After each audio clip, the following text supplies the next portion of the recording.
Okay, so today we're going through 7.4. So 7.4 is basically looking at, this whole chapter is about like development and the lifespan. So spread 7.4 is basically looking at physical development, okay? How does physical development occur as a child is starting to become a young person, and as this young person is starting to approach kind of adulthood, okay? So kind of like the years kind of following puberty, I guess. So that's what this entire spread today is about. Now, before we go into the actual physical development, which is the focus for today, we are going to acknowledge that there are 4 areas of development, and we use the memory tip pies to remember them. So P for physical development, I for intellectual development, E for emotional development, and S for social development. And we are going to, across this whole chapter, we are going to look at all these 4 types of development. Today, the only focus, though, is going to be on the physical development. Okay, so what is physical development? Now, if you think about the word physical, the first thing that's going to spring into your mind is the body, okay? Physical development is all about the growing, the changing, the development of your body and the different systems in your body. Okay, when we think about physical development, we usually think about things like getting taller, increasing in weight, but physical development is also connected to our body systems. For example, the brain of a 3-year-old is going to be very different anatomically and, biologically from the brain of a 15 or 16-year-old. Okay, so we have to kind of understand that today what we are basically looking at is how does physical development change from, let's say, 3 years to 12 years to 16 years. Now, the focus of today and all the developmental changes we're looking at today is very much focused on the pre-puberty stage to the after puberty stage. So basically that stage of physical development. So what we're looking at when we talk about physical developmental changes is both the changes that we can see on the outside, so that is what we call as external changes, as well as the changes that we can't see just by looking at someone. That is the changes that are happening on the inside. Now, when we're talking about physical development, we always obviously have to talk about puberty, because puberty is one of the main stages of physical development that underlines a child kind of growing into a young adult or a youth. Okay, so external changes that we might see, growing in height, growing in weight, developing facial hair, all that kind of stuff. Internal bodily changes are things we can't see. So that's talking about like the release of different hormones. Okay, we don't see that. The growth of the brain. We do see people's heads getting bigger as they get older, and that is because their brains are getting bigger as well. Okay, so obviously your head has to accommodate the size of your brain. Obviously you don't see how the heart is getting bigger in size as well. Okay, the heart of a 3-year-old is very smaller in size compared to the heart of a 20 or 16-year-old. Okay, and obviously things like your bones getting stronger, your bones getting more solidified, all that stuff we can't see. Okay, so we call them internal bodily changes. Now, physical development isn't just only about like the bodily changes, like in terms of body systems and body parts. It's also with reference to your physical skills. So when we're talking about physical skills, we talk about skills like your ability for motor skills, okay, for gross motor skills, for fine motor skills, your ability to catch a ball when you're playing sports, your ability to, run, jump, skip, all that kind of stuff is like your basic physical activities kind of skills or abilities. And so physical development, especially in the earlier years of life, you are kind of slowly getting better and better at doing these things. Okay, so someone who's interested in, let's say, tennis or cricket when they're like 4 or 5 years old, they might start to get better and better as they train every single year. Oops, I'm just scribbling all over the page now. That's odd. Okay, so that's basically what we look at when we look at physical development. Okay, so moving on, now that we know that physical development is about the body and it's about external and internal changes, this is just a quick, how do I get rid of my scribbles? Yes. Okay. This is just a quick little like diagram, a little like concept map kind of thingy that kind of gives you a really quick breakdown of what physical development is. So like I said, physical development is about growth, people growing taller, people, becoming bigger, so weighing more, increasing in weight and height, changes to body systems, so basically changes to your hormone release, changes to your brain size and brain functioning and all that kind of stuff, and motor skill development as well. Okay, so motor skill development is our gross motor skills like running, and your fine motor skills, which are required like for finer movements like writing, cutting, tying your shoelaces, all that kind of stuff. And most of the time, by the time you're a young adult, you would have learned all of these skills, and you would be quite good at doing them as well. Okay, so now that we kind of understand what are the main things we talk about when talking about physical development, we have to kind of understand how does growth actually occur. So as a young person is, you know, reaching those years when they're getting closer to becoming an adult. So let's say they're getting closer to becoming like 18 or 19 years of age. Okay, that's kind of like them kind of moving out of adolescence now and moving more into adulthood. Okay, they're closer to adulthood than they are to the early years of their teenage life. So obviously, as a person goes from a child to becoming an adolescent and to becoming a young adult, what actually happens is that we see an increase in weight and height. And there are specific numbers for this, which you don't have to memorize, but it's just there to give you an idea of just how much your height and weight can actually change across the entire spread or the entire duration of your growth, okay, as you are moving from being a young person to becoming an adult. Now, this is not just specifically restricted to puberty. It's actually across your entire teenage years. So from the time you're about 12 to the time you're about probably 18 or 19, okay? So this is, don't be like, I didn't gain 16 kilos in 1 year when I had my growth spurt. That's not how it works. It's actually across the entire teenage years that we're talking about here. So obviously on average, an Australian girl or someone born and raised, or at least raised in Australia, will grow 16 centimeters in height and gain up to 16 kilograms in weight. Now, why do we specify that this is Australian data? Well, because depending on which area of the world you're from or where you've been raised, you might grow less or you might grow more, okay? We know nutrition is a really big factor in how much a person will grow as well. Okay, so growing up in Australia with the kind of quality of life that you have, with the kind of food and the nutritional resources that you have access to, girls can expect to grow 16 centimeters in height across their entire teenage year and gain up to 16 kilograms in weight, okay? A boy can expect to grow 20 centimeters in height and gain up to 20 kilograms in weight across their entire teenage years, which is like 5, 6, 7 years, okay? Usually by the end of the youth stage, the epiphyseal plates in the long bones fuse. Now, epiphyseal plates are basically the plates that are kind of in between your bones, okay? What happens that as you move towards the end of your youth stage, the reason why you stop growing after a certain point is because these plates actually fuse together, they combine together. So no more flexibility or no more growth is possible. Okay, that's why we say, that's what we mean when we say that people stop growing after a certain point in time. Whoops. Oh yeah, we will anyway have done with the previous slide. Yeah. Okay, so then we finished talking about weight and height changes during youth to adulthood. Now we're looking at the actual physical changes that occur. So these are kind of not specifically talking about like height and weight, but talking about other changes in the body, okay, physical changes that occur. So obviously, like I said, the main stage that really underlines your physical development as you go from being a young person to becoming an adult is puberty, okay? Puberty is the main stage from which you move from being a child to kind of being a young adult or a teenager. All right, so obviously adolescence begins with puberty, and puberty isn't just something that you wake up one day and you're like, oh, I've reached puberty. Okay, puberty happens across, it can happen across a number of years, okay? It doesn't have to happen overnight. People who have very quick growth spurts, we often mistakenly think that, oh yeah, puberty happened overnight because before the term holidays, he was so short and now he's so tall. But actually, it is a series of changes that occurs quite gradually and quite progressively. So hormonal changes start to occur. So a lot of 12-year-olds or 11-year-olds or 10-year-olds prior to actually reaching puberty, they would start to experience like increased oil production in their skin, which leads to a lot of pimples forming. They might start to, with boys, their voices start to get deeper gradually. Okay, you start to have that awkward phase between your voice still being a little bit high-pitched and squeaky and kind of starting to get deeper.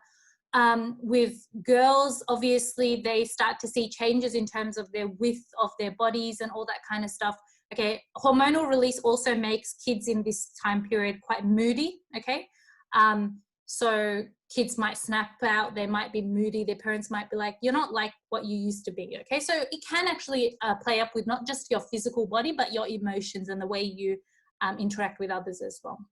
Now, what is the purpose of puberty? Obviously, puberty gets your body physically and hormonally ready to deal with this prospect of reproduction. Okay, so obviously to give birth to a child. Now, during this time, obviously your primary and secondary sex characteristics are going to develop and they're going to mature as you progress through your teenage years and as you come closer to becoming a full-grown adult.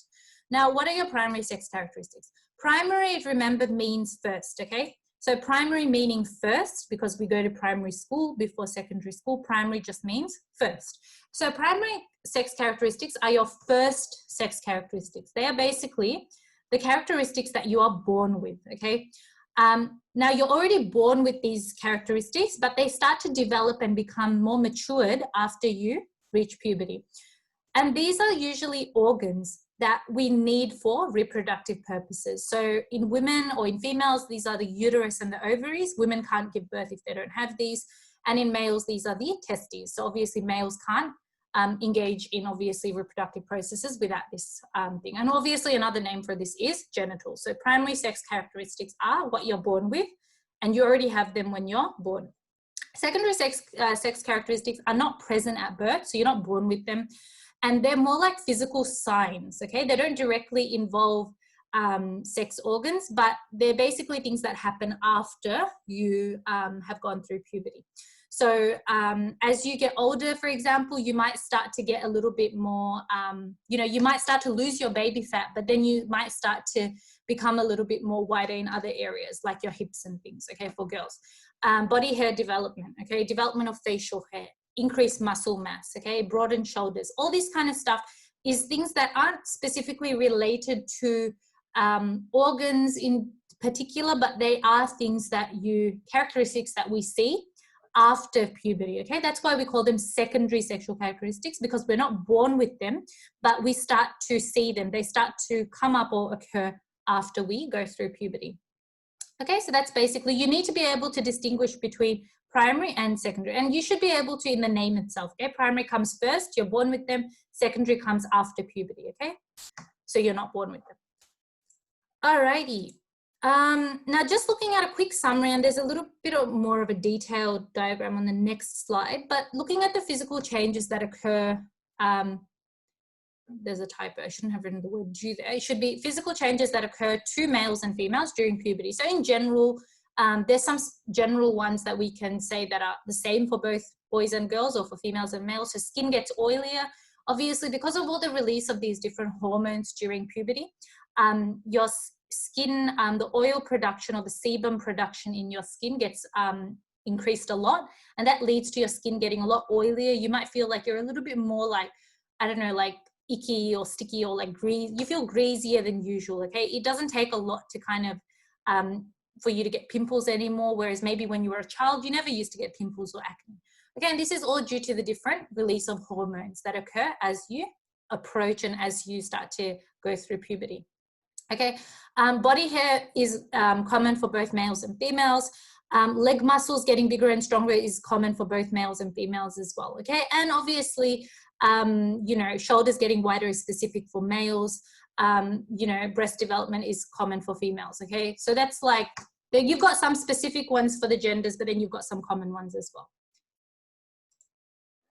Okay, so in terms of the changes that you really need to know, I'm not going to ask you to learn everything. Maybe just learn at least 2 changes that are common for both males and females. So you can talk about growing in height, growing in weight, and maybe just know 2 that are specific just for females and 2 that are specific just for males. So you don't have to learn the entire diagram, but yeah. So this is just another slide that's just giving you a little bit more detail about what are the other changes or what are the other impacts that can occur as a person goes through physical development, and how could this impact their physical health and well-being? Okay, we talked about already the increased sebum production in teenagers, and how that leads to a lot of increased kind of experience of things like pimples and acne and stuff like that. Okay, so basically it's important for you to remember that that can actually be considered to be a physical health impact. Okay, how can that be considered to be a physical health impact? Because the skin is an organ. Okay, the skin, like any other organ in your body, can be affected, okay, by various conditions like acne, like psoriasis, like cystic acne. All that kind of stuff can actually impact your skin, and because your skin is an organ, you can actually connect this to physical health and well-being as well. Okay, similarly, because of the increased hormone release during puberty and after puberty, this can actually affect your behavior as well. So a lot of the time, males actually have an increased release of testosterone during puberty. Testosterone is the male hormone. That's the main male hormone that's released. Women have it too in very small amounts, but males have more of it. So testosterone is basically, it's a hormone that's supposed to increase things like aggression, but it also increases risk-taking behavior. And so next year, when you talk about the differences between males and females in Unit 3 and why are males and females' health status and health different in Australia, this is one of the things you're actually going to learn, that males, because they have more testosterone, are more predisposed to engaging in risky behavior, like hoon driving, like destroying public property, okay, like doing like those like stunts where they are likely to injure themselves permanently for life. Okay, all of those stuff, males are more likely to engage in that because they have increased testosterone, whereas females have obviously relatively less testosterone. Okay, so you can actually talk about these things, and you can talk about how risk-taking behavior because of more testosterone can lead to injury, and injury will obviously affect your physical health and well-being. It's very easy to make those links. Another thing that you will learn next year in Unit 4 psychology is basically talking about, basically talking about the fact that because of all these different hormones that are getting released into your body is not used to them. This actually kind of really stuffs up your sleep patterns, okay? Because obviously this hormone, the growth hormone and other puberty-related hormones, they actually interfere with the function of melatonin, and melatonin is the sleep hormone. So when your melatonin is getting released later because of the growth hormone, later in the night, you're falling asleep later. You don't feel sleepy at 9 o'clock or 10 o'clock anymore. You feel sleepy at 12 a.m. or 1 a.m. And obviously you're still being expected to wake up at the same time every morning. So it is affecting your ability to sleep. And sleep is something that we can class under physical health and well-being, okay? Because it is so important for the restoration of your physical body, okay? And you will learn more about that if you do psychology next year. So I'm going to stop talking about sleep. Okay, so that's basically about it for today, I believe. Let me just see if there's any. Okay, one more slide. So hopefully you have an idea now of what are the different changes that can occur as a young person kind of goes through puberty, goes through those teenage years and starts to approach adulthood. Now, obviously, some things as the teenager approaches adulthood, some things will start to stabilize. For example, the mood swings that they have, their mood will start to get a little bit more stable. They won't pick fights with their parents or with people around them every day. But certain things will continue to occur. So obviously, I think with males, they do continue to grow until about their early 20s. With both males and females, your brain will continue to mature. So your frontal lobe will continue to mature until you're 25. So certain things will continue to happen even after you become an actual adult, okay? But some things will obviously stop. Okay, so the last slide is just looking at, okay, now you've actually become a full-grown adult. How is your physical functioning and physical development going to become, how is it going to decline or decrease as you get older and older, so into old age? Okay, now as people get older, obviously they are going to experience some natural physical changes. So your parents, your grandparents might be experiencing some of these, okay? Because as we get older, this is natural. These are not things that you only experience if you're sick or if you've got a disease. These are just natural things that can occur for anybody. So number one, stiffening of the heart. So this is why older people are more likely to develop heart issues compared to younger people. Okay, so older people are likely to suffer from heart issues because as you get older, your heart does become a little bit more stiff and, it is more predisposed to developing into some kind of cardiovascular issue. thickening of the artery walls. Now, obviously, thickening of the artery walls can lead to atherosclerosis, which is a risk factor for cardiovascular disease or heart diseases. As you get older, you're going to have a decrease in aerobic capacity. Okay, so obviously, you know, like in today's generation, like we've even got some young people who find it difficult to run really far distances, okay? So when we're talking about like older people, obviously they are going to have an issue with that aerobic capacity, okay? That ability to run far distances, to engage in cardiovascular activity, which is activity that makes you kind of gasp for air or huff and puff, okay? It gets your heart beating. Now, gradual loss of bone density. So if you remember when we were talking about calcium as a nutrient and vitamin D, we talked about the fact that when older people reach the really elderly stages of life, their bones can become very, very brittle and become very weak, okay? And so a simple fall or a simple trip can lead to them fracturing their hip, or a crack can go down their leg.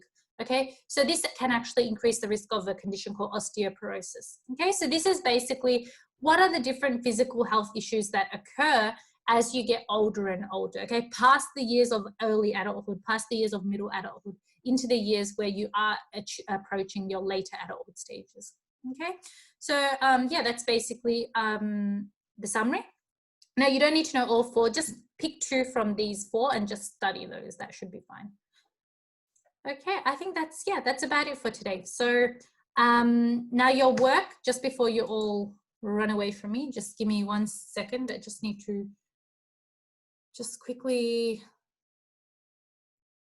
take a quick pic of all the attendance names for today, in case any of you haven't RSVP'd. And I also need to show you what work we have to do for today. So just give me 1 second while I try to.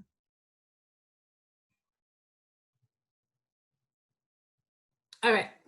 Okay, so first things first, I'm just going to stop the recording.